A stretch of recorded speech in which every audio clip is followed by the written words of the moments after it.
And we're live. This is Ivana. And I'm Ayla. And we are Girls in Goal, and this is podcast number 4. Woo! So we have quite a doozy on our hands for this Tuesday night. It's a big one. It's a big one, guys. It's a big one. Yep. And so we're gonna get started, and we may run a little bit long today, so hopefully you guys have time. Hopefully.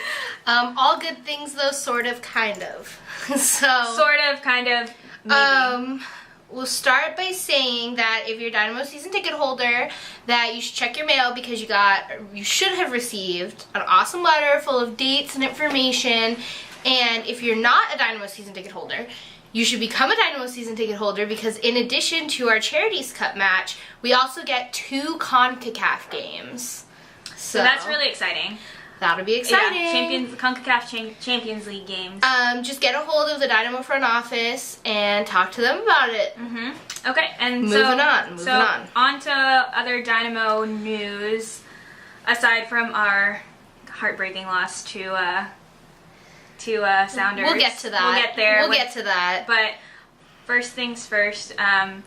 The Colin Creeville lawsuit, I think is where we should start. Well, we don't have a player named Colin Creeville. I think you mean Warren. I think you mean Warren. Oh my god. That's embarrassing. We will. I guess we can start with that. Okay. If you don't know what happened, I will start with a roundup of the facts. In preseason, Tyler Derrick was arrested because he got into an altercation with an HPD officer, and he was arrested for off duty at a club. He was arrested with a felony offense. Warren Creeville, who's our draft pick, was also with him. He was arrested for misdemeanor interference. Those 2 were arrested. In addition to those 2 players, Will Bruin and Alex Dixon were also at the club, but they were not arrested. That's what happened. These are the facts. This is what we know. All we know is they got arrested and that the charges are pending at the moment. What happened after that is where we get to the interesting stuff. Interesting, aka heartbreaking. Both lawyers for both of the boys have said that the altercation was caused because of racism. The gist of it is that Tyler Derrick and Will Bruin were white, and they were trying to get in the club with their friends who were black, and they were turned away because there were too many black people in their group. A series of events, all we know is that Tyler got upset with this and that there was some sort of altercation. What we've heard from Warren Creeville and from Tyler Derrick and from other witnesses is that Tyler chest bumped the officer fell, Tyler was tased and then arrested, and supposedly Warren Creeville was arrested for allegedly taping the beating of Tyler Derrick. That's what we know. Just recently, this all happened in preseason. We thought that it would be a good idea to stay away from it because they're all pending charges. So that's something that, has to be worked out within the law enforcement side of it. What happened recently is that this officer has now officially filed suit not only against Tyler Derrick and Warren Creeville, but also against Will Bruin, Alex Dixon, and the Houston Dynamo. He's suing for pain and suffering and lost wages. This was filed sometime last week. It happened after Colin, or why do I keep saying his name's Colin? Warren Creeville. His misdemeanor case was dismissed. His charge was cleared, and he was almost immediately served with the civil suit. Now, I'm just gonna disclaimer myself right now. I'm not very well versed in legal jargon or proceedings or anything like that, aside from Law and Order SVU. So, this is just kind of what I see from the outside.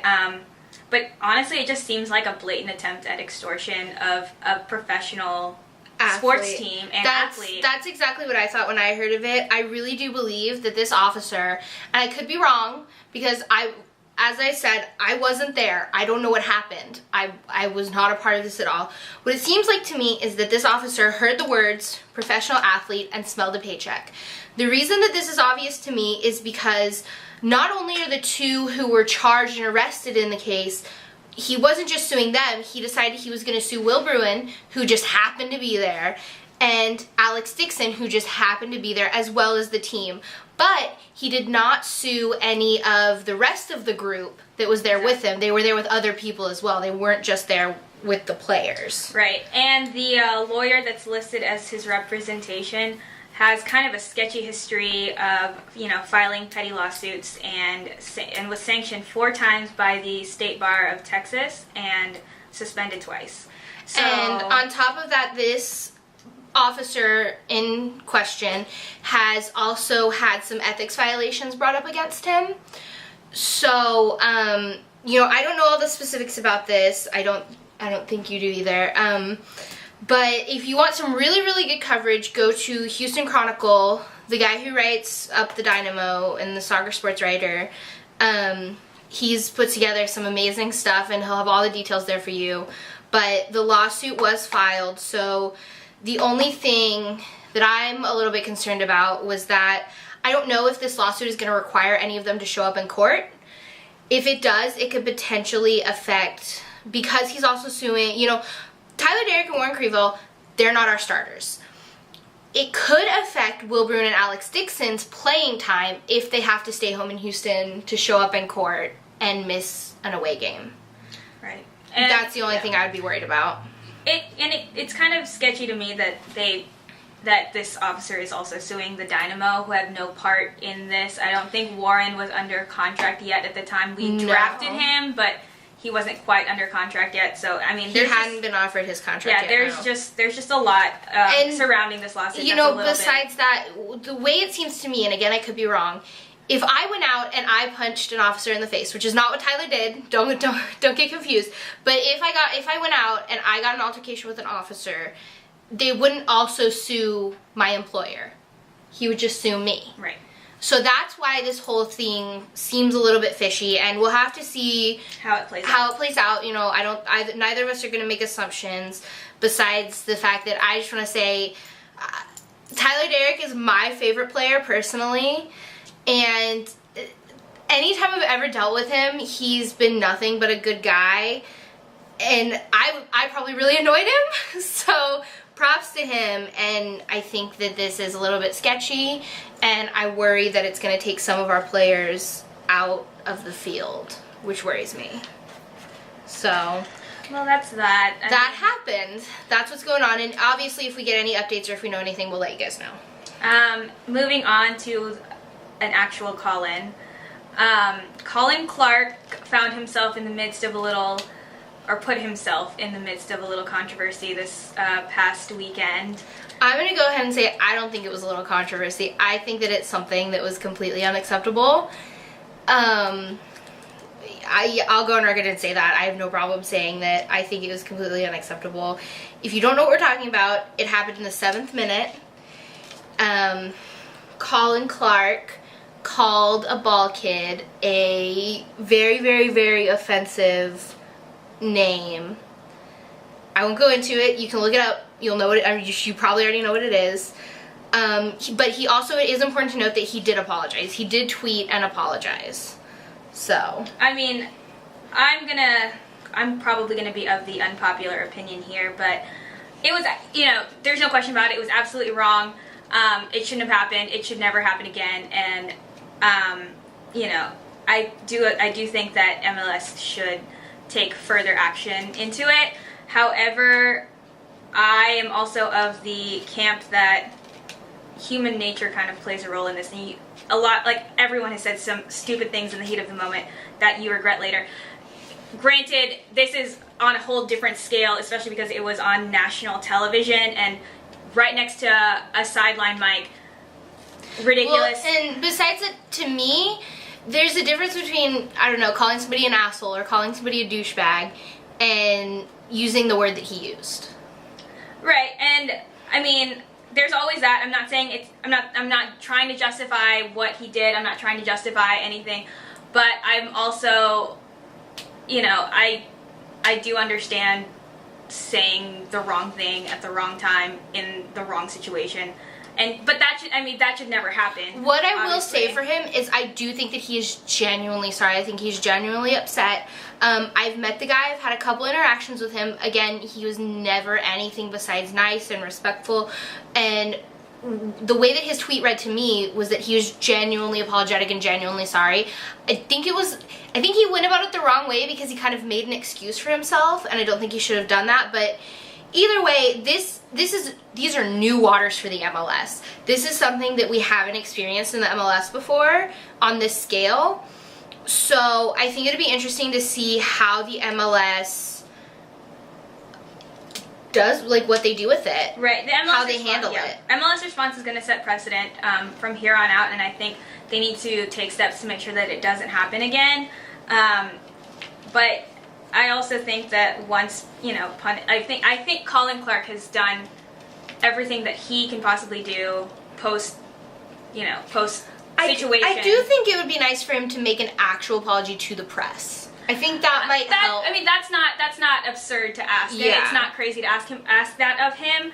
But I mean, I think he's done all that he can do, and that people for the time being, as MLS is trying to figure out what they're going to do with the situation, I think Colin has done everything that he can do, barring a legitimate press apology. But I also think that people calling for his head is a little bit unnecessary.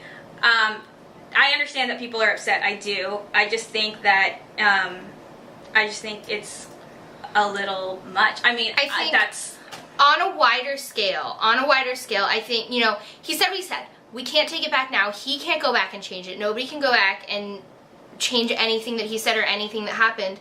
I think that what was done was done. It happened. He should be punished accordingly, whatever the MLS deems necessary. But I do think that at this point, it's in the MLS's hands. Right. I think that right now it's up to Major League Soccer to set that zero tolerance policy, to let you know that it's not okay to use those kind of slurs. It's not okay to have that kind of discrimination in our league. And we'll just have to see what they do. We'll just have to see what they do.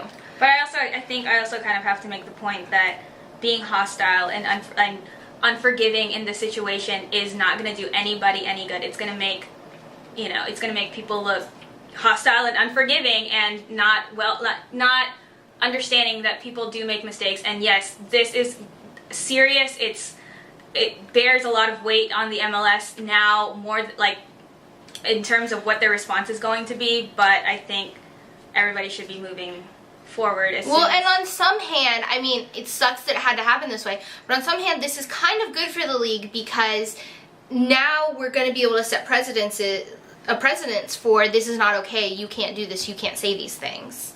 Right. So, I mean, we're going into new waters, and on some level, this is good for the league. You have to, I mean, I think in situations like this, you kind of have to take the positive with it and just move forward with the positive as opposed to condemning somebody for the rest of their career, the rest of their life, whatever. I mean, he should get negative attention. That's completely understandable. But as far as it being something that haunts him for the rest of his career, we'll just have to see how he handles it post MLS decision. But so far, I think he's handled it as... If he's a big person about it, and as I think that he is genuinely apologetic, genuinely learned from his mistake, then that's really all we can ask of him, is to genuinely learn from his mistake and genuinely be sorry for what he did. So, if you want to know more about it, Gay for Soccer has a great article roundup of all of the articles that have been posted and published about it, as well as some original articles. So you can go check that out at... Including Ayla's. Including mine. You can go check that out at gayforsoccer.com. It's gay and then the number 4, soccer.com. Right. And, you know, there's not going to be one single right response to this, I'm like, in terms of opinion. So I think it's just... We just have to kind of agree to disagree in some regard. And we'll have to see. And I don't think, what I will say is I don't think that anybody disagrees that it was wrong, that he shouldn't have said that, that he shouldn't use those words, because that word is unacceptable. I think that the disagreement comes at the part where how we think he should be punished. I think that's where the disagreement comes in. Right. So, that's that. Moving on to warm, fuzzy stuff regarding kind of the Dynamo and BBVA. Our first concert was announced today, and for you country fans, I think you'll be excited. It's Sugarland. They're a pretty big country duo, and if you don't listen to country, but you know, it's a pretty big deal. It's not some random like little. Tickets go on sale this Friday. So yeah, check out the Dynamo's new home, even if you don't like soccer. Yep. Which I don't know why you're listening to us if you don't like soccer, but that's something else you should maybe think about. They think we're hot. I don't know. Anyways, okay, so like we reported last podcast, we were talking about the Charities Cup, which is our international friendly for the Dynamo, and it benefits the Dynamo charities and various soccer organizations like that. And we were right. It was Valencia. And I am stoked. I'm very excited. I really honestly hope in my heart of hearts that we get to see Sergio Canales. Yeah, I'm obsessed with him. Very excited about that one. He was injured. According to the last report I saw, he should be up and going by the time our charities game comes around, so I hope we get to see him. Maybe they'll use us as a testing ground. Right, and he's on loan to Valencia from Real Madrid. Yes. I am a huge Madrid fan. But I'm stoked on that. Just a little background on Valencia. They were established on March 5th, 1919, which, oddly enough, my birthday is March 5th. They weren't approved until the 18th, but I'm just going to go with the fact that they were established March 5th. Yeah, on your birthday. There you go. They're 93 years old. I'm not quite that old yet, but... Yeah. Also, she's 92. Also, their hardware is quite impressive. They've won La Liga 6 times. They've won Copa del Rey 7 times, and they're the 3rd most supported club in La Liga, which is huge, especially because you have football giants like Barcelona. And Real Madrid right in front of them. So I'm so excited about this. I'm very excited, and I think it's great for our team. I think it's great for our stadium. I think it's great for our city. So this is very exciting. I'm so stoked. League news. Let's move on to league stuff. Well, first of all, if you've been playing along with us, you will know that Ivana won this week. I won again.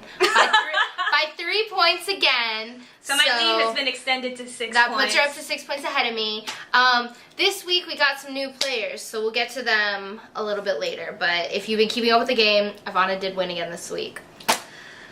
What can I say? We both did poorly this week. We did. I got 10 points and Ivana only got 13, which if you remember last podcast, I had 20 and Ivana had 23. So we did awful this week. But regardless, I won.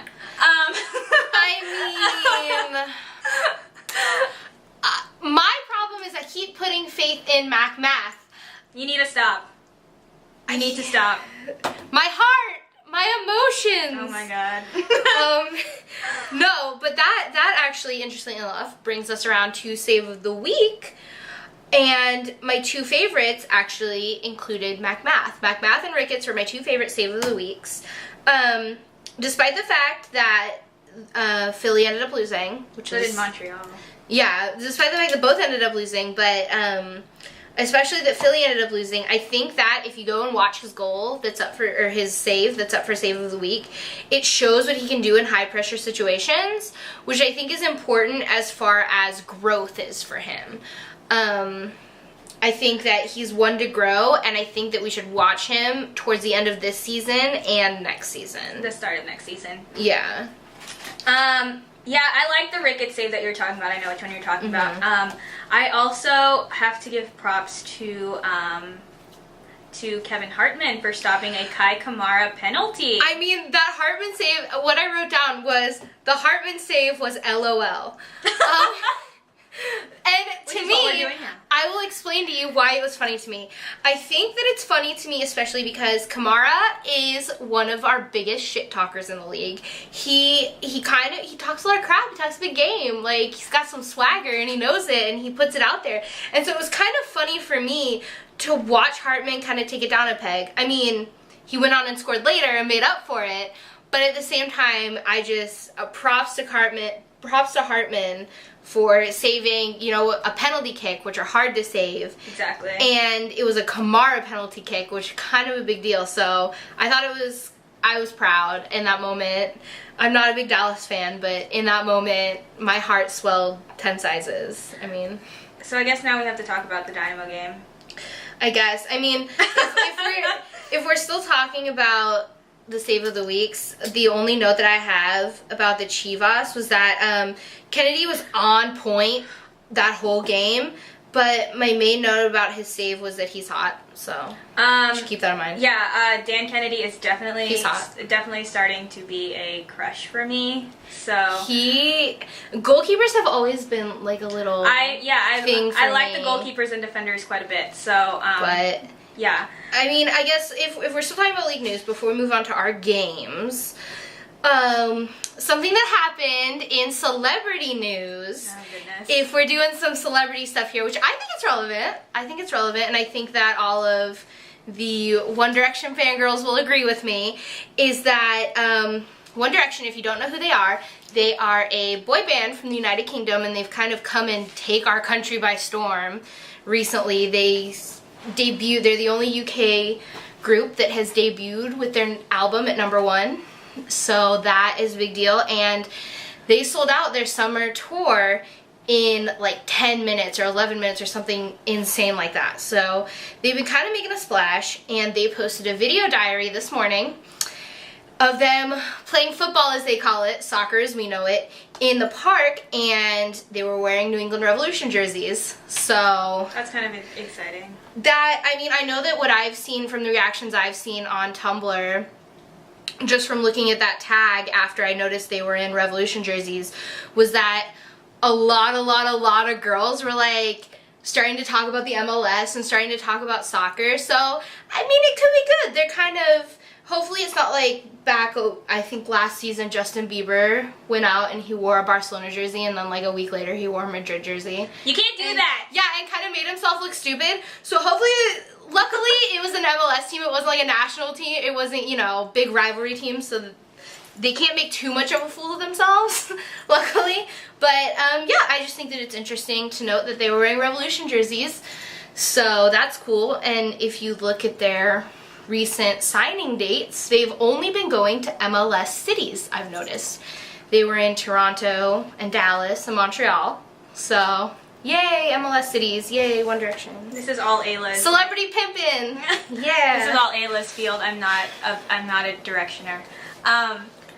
So, anyways, are we done with MLS? We're done with that. League news? Unless, do you want to announce our picks for next week now, or you want to save it for the end? We'll save it for the end, especially with that one.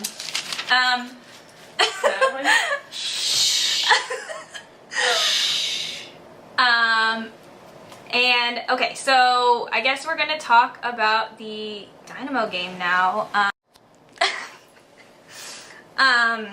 The Dynamo lost to the Sounders on Friday night. The first bullet point I have on here is blah. Mine says, "Dear God, why are our forwards still struggling? Why are they still struggling?" Yeah, I think that's what it exposed. I think this game exposed the most. We are still struggling to find the chemistry up front. top. I think that's a big deal, just because when our back line is having an off day, which is something that happened, you know, if you looked at the way Jeff Cameron was playing, it was definitely an off game for him. We're kind of doomed. We're doomed without them, and that's not something that should be happening. Our forwards should be able to pick up that slack, and they should go get goals and score those goals, and they don't. And so, dear God, why? Really though, what I'm most upset about was the response to the first Sounders goal. Instead of kind of rallying together, like I know that we can, we got sloppy. You know, Jeff with that penalty call on him, it was an awful challenge.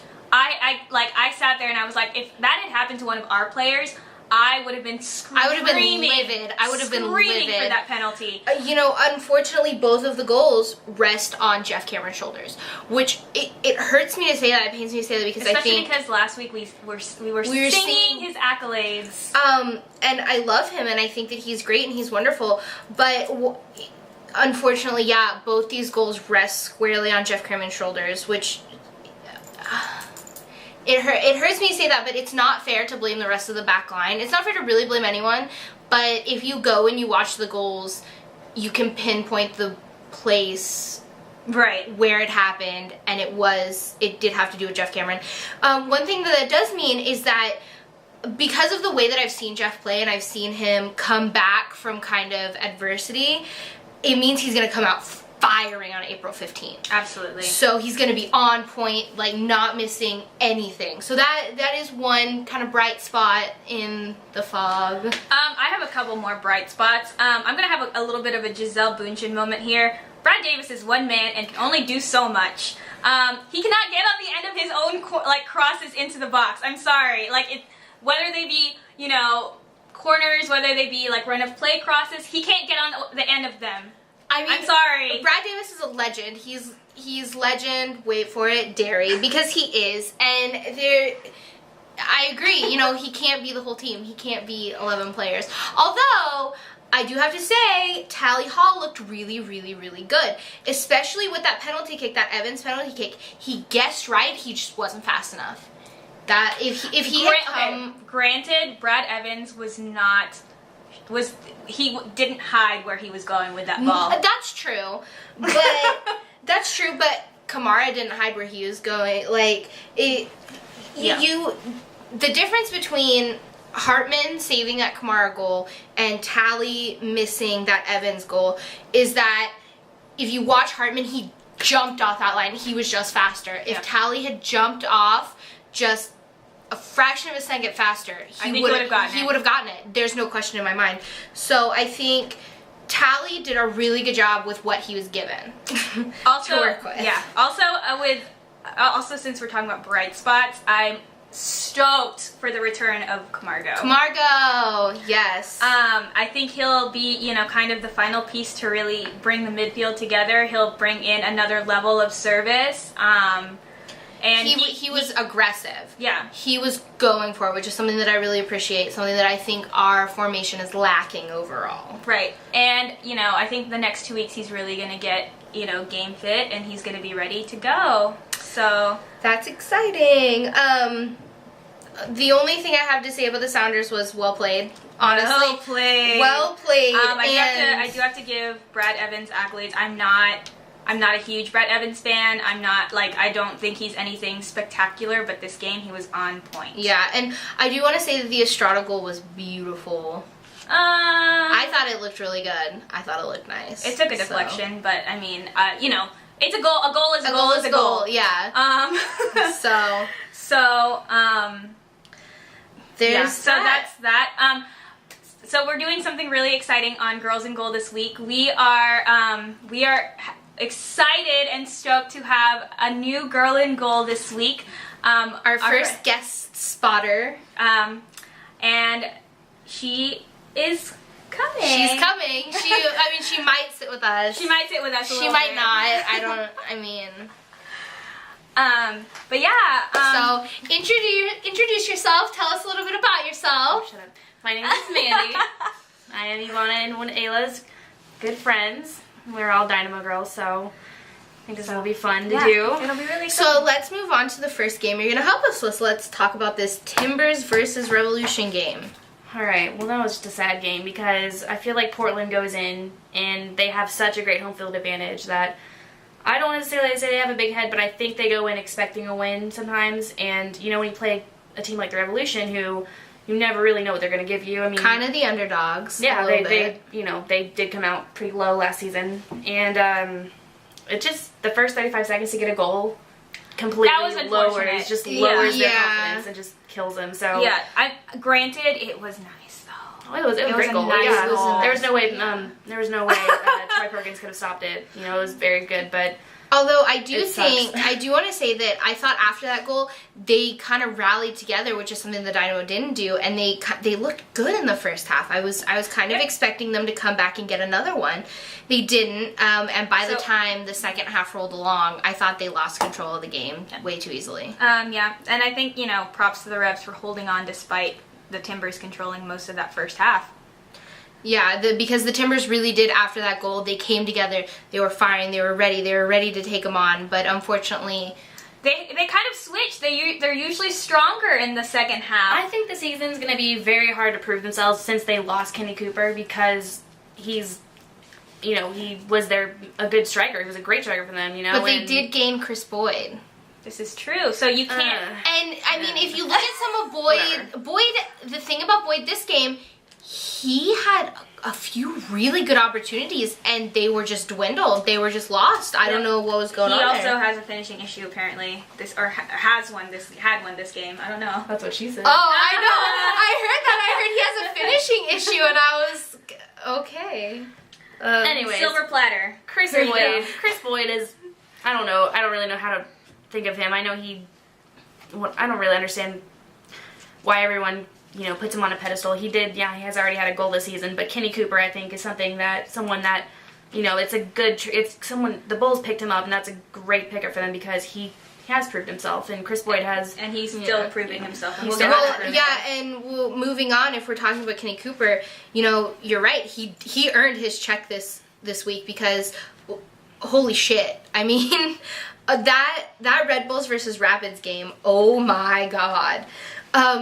Something happened in that Red Bulls offense and they suddenly clicked. I've been saying ever since the season started that they have a lot of stars, but they can't manage to connect them. They can't manage to make it into a constellation. And this week they did. Well, they started Kenny Cooper this week, and Rafa Marquez came back. Rafa, I'm not a huge Rafa Marquez fan, but he is a good player, and he appears to be the difference maker. Apparently so. And, I do think that Kenny Cooper should get that starting I think so, spot. too. I think him and Henry up front, they're a good tandem team. Obviously, they got all 4 of the goals between the 2 of them. Exactly. So, also, I just have to note that the second Henry goal was delicious, and I loved it. I mean, the main thing that I got from this game, besides... oh, holy catfish, was, besides that, it was that, to me, it looked like the Rapids were unprepared, that they thought that they were going into an easy win, and I think that it's a lesson to the rest of the league, and especially to the Rapids and to every team out there, that you should never take a game lightly, you should never take a team lightly, because as soon as you do, that's when they're gonna come out, and you're gonna look like a fool. So, I mean... as much as I do not really like Rafa Marquez, I think him being here gives the league an extra something, to look forward to. People do, they do want to see a Barcelona player, and with Henry as well, With Henry. And whether or not Rafa Marquez is, I know he talks a whole lot of smack about his other teammates, but at least he's a character, and I can appreciate that. I think that's pretty funny. So I mean, as unfortunate as it is, drama sells. Drama sells. So, I mean, New York is one of the biggest media markets in the world, so he's in the right place for that. ultimately, it's really good for the league. So, let him get up to his shenanigans and sell more tickets for us. It's fine. What other games are we going to talk about? Because I have a few notes on everything. I have everything. Okay, Dallas, Kansas we can City? talk about the Dallas-Kansas City game now. I did not actually watch this game, so... I watched part of it, but we'll let Mandy start. Well, I know as much as you guys do not appreciate that I'm a Red Shea fan. This is going to be a good one, guys. I forgot. Cannot stand Kansas City or Chance Myers, for that matter. Mostly Chance Myers. Actually, I do like Sinovic. Sinovic's one of my What about Zusi? You don't like Zusi? Not really. I'm not a big fan of him. I mean, I think he's a good player, but I don't really... Graves Zusi's not really up there for me. I know you love Kamara. I liked Kai Kamara when he was here, and he is pretty funny. I do like to follow him on Twitter just to see what he says, but as a player, there is a little bit of inconsistency I see with him. That's true a little bit. So I can appreciate him. He's a great player. He's from, I think Sierra Leone or something like that, and he's proven himself. He's proven himself. I'll go ahead and say I'm not sure. Yeah. I mean, but yeah, moving on to the actual game. Yeah. So I think I'll go ahead and put this out there that the winning goal was set up by Zusi and Myers, and I think that whole chain of events, the Zusi starting it and then Chance Myers passing it up, I think it was very cleverly played. It wasn't necessarily the prettiest thing I've ever seen, but it was clever. It was smart, and I really appreciated that. It is of note that Dallas was without Breck Shea this game, weren't they? And a lot of other key players, and I think they lost Villar or Perez or something in the middle. And they were clearly tired. Yeah. And, you know, you could see the emotions getting the best of them, especially with Daniel Hernandez, I believe. Yeah. There was a little bit of a tiff. I think wasn't he like captain of Dallas, or if he was. He handed it off to and Ihemalu. I can't pronounce his name. It's something confusing, but Ihemalu, whatever it is. I mean, I'm not, obviously, us being from Houston, we, you know, There's do not no have a good rival with rivalry. Dallas, but the one time I would choose Dallas over any other team is Kansas City, because I do not like the way Chance Myers plays, and that's enough for me to just not want Kansas City to win. Chance I Myers do not is rough. like him. Chance Myers is really rough, which is something that frustrates me when I watch him. But I think he's smart. I don't know. I have such conflicting emotions about him. If he would tone it down just a little bit, I would appreciate it. I cannot stand the way he does risky tackles, and you know he gets away with a lot of them, and he shouldn't do that because he had a lot when he played us last season when he played home. Mm-hmm. He had a lot of bad challenges that should have been, you know, fouls, and he didn't get carded for them. I mean, I think he's a young player, and I think that as he gets older and a little bit more experienced, hopefully it'll tone down. But I think that underneath all of that, he's smart. He thinks when he's on the field, and his passes are A+, and I like it. He's not a bad player. I like it. As much as that pains me to say, I don't dislike the way he plays when he doesn't play like an asshole, but yeah, I just cannot stand that he does a lot of that, because that just bothers me, because I don't like the way, you know, obviously you saw, like, Brian Mullen's not a bad guy. Brian Mullen's one of the nicest people we've ever met, and he still broke Steve Off-One-His leg in, like, 2 or 3 places, and you can see what happens with when you make risky challenges. It's just bad, because plays, or, like, you know, injuries like that can ruin a career, and ruin the season, and, you know, puts him out for a long time, and that shouldn't be what a game is supposed to be about, you know? It shouldn't be about trying to hurt someone. I think Dallas was clearly tired, but, you know, between Zusi and Chance Myers, they were shutting them down every time they got up front, so. And I think the Aurelian Collin goal, like, right before the first half ended, was kind of the first dagger. Yeah. The beginning. And then that last winning goal was just the death blow. Yeah. Also of note, George John made his first start with Dallas since coming back from England. Oh, I hadn't thought of that. So, hey, George John. Hey. Hey. Okay, so I guess we'll briefly talk about the other games too. The Crew Montreal game. Okay. Hey, Crew. Again, this was another big, like, whoa for me. Yeah, Montreal went down 10 men early. And then the Crew just outplayed them. I mean, yeah, and then the Crew were awarded a penalty, so it was just all downhill for Montreal after that. I do have to give props to Emilio Renteria, who drew the penalty. He's big, he's physical, drove through Montreal players to get into the box for that penalty, and the Eddie Gavin shot on target was amazing, and you know, Donovan Ricketts had some great saves. When he saved Eddie Gavin's shot, I thought that was lovely. The only thing I have to add is that Montreal did have a little bit of a bright spot in that Map was on point. I thought he looked really good on the pitch, and I think that he's something that, I think that he's a player that people should pay attention to because he looked amazing. Indeed. So moving on. Toronto versus San Jose. Wow, Toronto. I should never have doubted Wando. Honestly, what was I thinking when I didn't pick that team to win? Yeah, and then Wando proved you wrong twice. 2 goals for Wando and a goal for Shea Salinas, so good for them. I don't have really many notes on that. Yeah, I think the only thing I have to say is that I think with Wondolowski's goals, I think that was the start of a streak for him. I think we're about to see a hot streak out of the Earthquakes. Wasn't he a Golden Boot contender? Two seasons ago? No, this season too, 2011. I believe so, I think yeah. It was either he won or Dayro won. I think he won though, because Dayro got MVP. Dayro did get MVP. Whatever. Yeah. The other thing I have to mention is that Toronto did lose Fry. Somebody please tell me how to say that because I have no idea. I don't know. Because I have no idea. Okay. But they did lose him, and he's a good guy to have behind you in the goal, and so I think that was a big deal for them losing him. Yep, and it's kind of worrisome for Toronto because they have their CONCACAF Champions League semifinal coming up this week, and then they have an MLS regular season game too, so they're going to be tired, I think. We'll see what happens with them. Speaking of I guess I'm going to stray a little bit here. Speaking of their CONCACAF Champions League game, they're playing Herculez Gomez's team. I adore Herculez Gomez, and I really think he should be on Jurgen Klinsmann's radar at this point, especially because he's been scoring so much, and we need goal scorers. Right, because that's something we don't have. I fully agree. I love Herculez Gomez. I think he's great. He only got a little bit of playing time in the World Cup, too.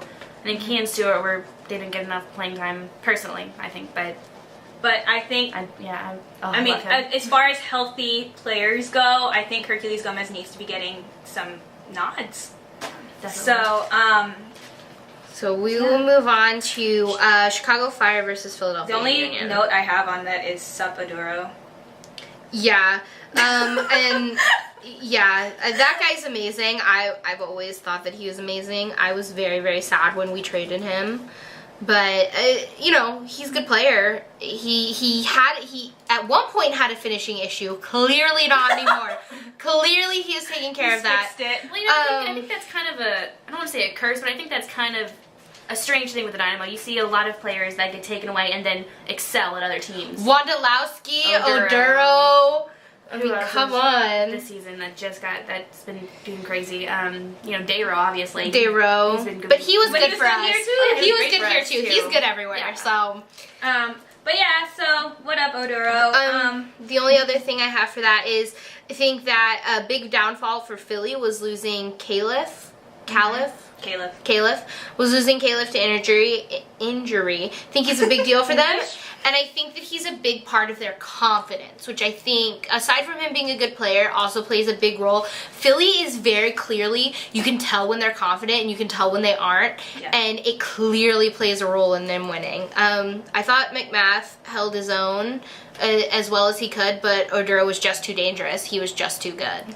Honestly, I think Philly is going to be a team to have to prove himself this season because Farid Mondragon, he was great for them. He was fantastic. He's an amazing goalie. Well, and that does also say something for Philly is that McMath, he's a rookie. He's a little baby. I think he's younger than I am. So, Philly was a powerhouse last season. They had Latu and they came out swinging last year. Yeah, and it was hard to beat them. But then they're a hard team. They've lost players. They made this huge mistake in letting Latu go, and then they lost Mondragon, and so it's for them going to be a rebuilding year. It just is. I honestly don't see them going far, and that's sad to say because but they will lose. They will eventually. Eventually. But this season, So Real Salt Lake Chivas. So Chivas was again without Juan Pablo Angel, but it didn't stop them this week. Nope, Chivas pulled it through. This is another big win. This is a big win, especially against Real Salt Lake, because Real Salt Lake has arguably